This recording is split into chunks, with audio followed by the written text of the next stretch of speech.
Yo, this is Eli, and this song is called Jawbreaker. God bless you, buzzing at the seams. Your clothes are pink, I see you running from between.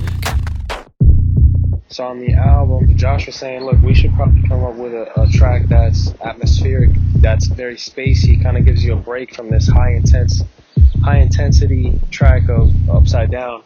It started off as a very atmospheric track.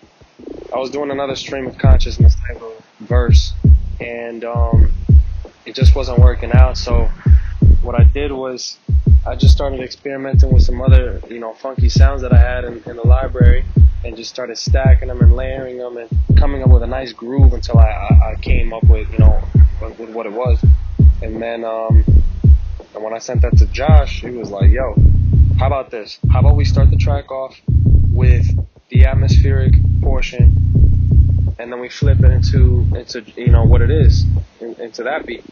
So that originally on the album, the track after Upside Down is the atmospheric Jawbreaker, and then with that sudden drop, with the beat change. So yeah, that's pretty much how the beat came about. The writing was actually very interesting because I had so many different ideas for this record, different styles of singing it.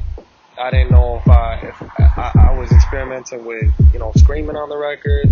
I was experimenting with maybe a little bit of rapping on the record, and then finally I'm like just listening to it, and I start hitting a falsetto, and I'm like just vibing with it, just with the falsetto. And I'm like, okay, this is actually working. Like I don't know, I feel comfortable with this. I feel like I'm grooving with this beat. Like it sounds like I'm in the right pocket. Okay, so let me just start layering different vocals.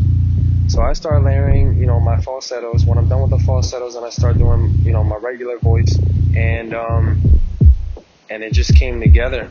I remember sending Josh a few demos, on this beat, and I remember him, encouraging me. He's like, look, let's not miss our chance at a banger.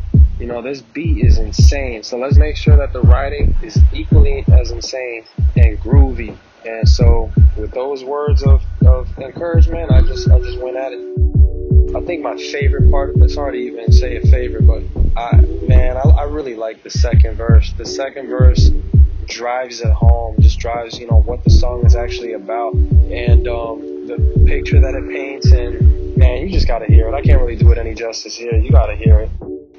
The song gives me like this mysterious feel, like what exactly is going on here? There's something here that maybe we're not paying attention to, and maybe we should dial in a little bit more to really understand what's going on. And that's really what I want my audience to get out of it. I want them to hear it, and for face value, they're like, wow, this is a groovy track. Like this has a nice rock to it. But you can listen to it multiple times, and you'll still get a new experience on it. You'll still get a new twist to it. And if you read the lyrics, it adds a whole another, dimension that you can enjoy. And I really, really like this record, man. You gotta check it out. Let's go check it out.